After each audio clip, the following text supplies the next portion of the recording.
Yn y fideo yma, mi wnawn ni ystyried sut i adlewyrchu siâp mewn llinell adlewyrchiad o'r ffurf x yn hafel i rhyw rif a neu y yn hafel i rhyw rif b.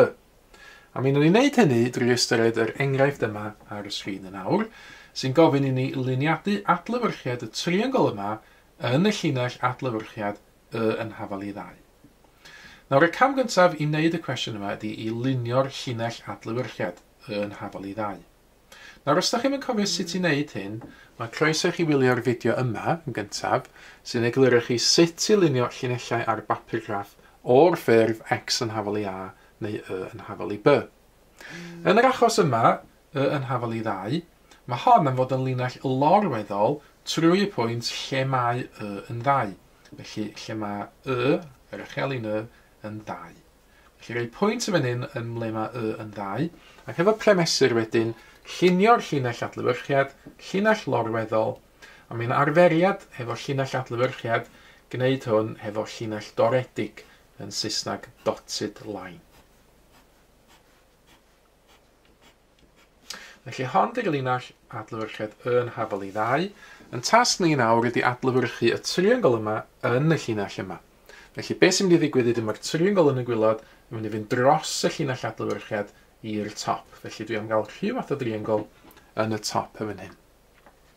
Nawr, gyda drych yn handi, mi wedyn ni weld be ddylai'r ateb edrych fel. Na, mae'n anodd efo'r camera dangos yn hollol gywir beth sy'n cymryd lle fan hyn, ond ydych chi hefo'r syniad gobeithio nawr bod y triongl yn mynd i ymddangos yn rhyw le yn y top yn fan hyn.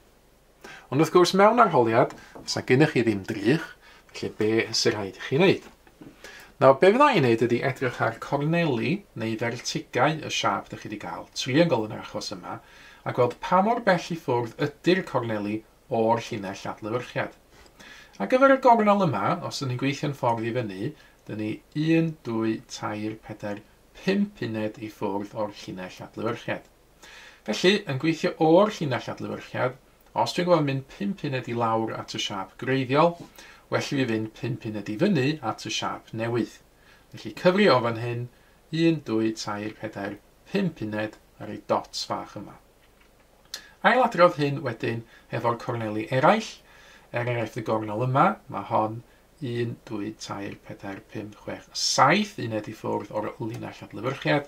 Felly gweithio 7 i fyny hefyd. 1, 2, 3, 4, 5, 6, 7 dots fach. Y gornel olaf ydy'r un yma fan hyn. Mae hon 1, 2, 3, 4, 5 uned i ffwrdd o'r llinell adlewyrchiad. Felly gweithio 1, 2, 3, 4, 5 uned i fyny hefyd. Dyn ni'n gweld wedyn lle ddylai'r triongl fod. Mae'r dotsia yn amlinellu y siâp. Premesur a cysylltu'r dotsia yma efo llinellau syth. A wedyn mi ydyn ni wedi gorffen y cwestiwn yn awr. Dyn ni wedi lluniadu adlewyrchiad y triongl greiddiol yn fan hyn yn y llinell adlewyrchiad neu'r llinell drych y yn hafel i 2. Rhowch chi gynnig arni hi nawr. Mae yna gwestiwn wedi ymddangos ar y sgrin i chi feddwl amdan. Pan ydych chi wedi cael cyfle i feddwl amdan eich ateb chi, cymharwch hwnnw wedyn yn erbyn yr ateb cywir sydd yn nawr yn cael ei ddangos ar y sgrin. Mae mwy o fideos adolygu ar gael ar ein sianel YouTube Adolygu Mathemateg. Am y newyddion diweddaraf neu holi cwestiwn, dilynwch ein cyfrif trydar @mathemateg. Neu ewch i'n gwefan www.mathemateg.com am fwy o adnoddau adolygu.